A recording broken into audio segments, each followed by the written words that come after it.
Hi, this is Levon Thomas, back again for week number 2. Um, this week, we're talking about assessment.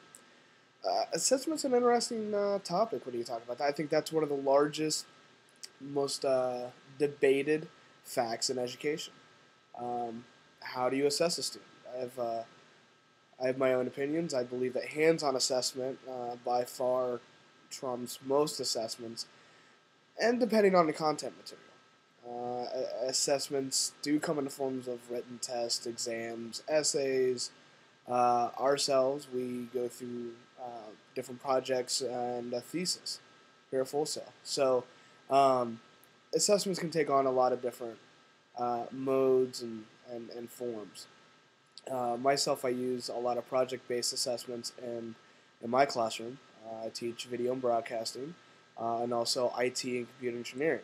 So kids will have to build a computer or fix it or something like that, and they get assessed on. And I use a rubric-based objective assessment, and I try to leave subjectivity out of it. Personal opinion. I don't want to. I don't want if I get along with a kid or not to interfere with their grade. Our personal issues need to be personal issues between the student and I, not uh, the student and their grade and myself. What their performance needs to be separated from uh, their attitude and graded accordingly. So that's just kind of my personal opinions on assessment. How I see assessment on gaming, I see that task oriented. Um, I think assessments are good when you game. It really depends on what type of game you're doing. Are you doing an RPG? Um, there you're going to have missions, success rate, speed, timing, stuff like that. Did you get all the items available? You also have first-person shooters and stuff like that. Those are all going to be graded and assessed differently. A game like RuneScape, like we're playing this week, you're going to have different tasks that you have to complete.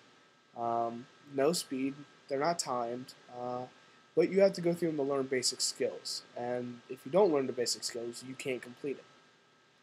So the task itself has a built-in assessment. Um, and that's the type of assessment I really like to use personally as an educator is built-in assessment. If you get done with it, chances are you know how to do it by the time it's over. And I do use repeat skills.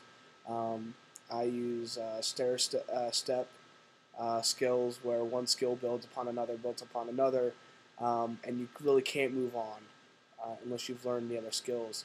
So the assessment's built into my curriculum, you can say.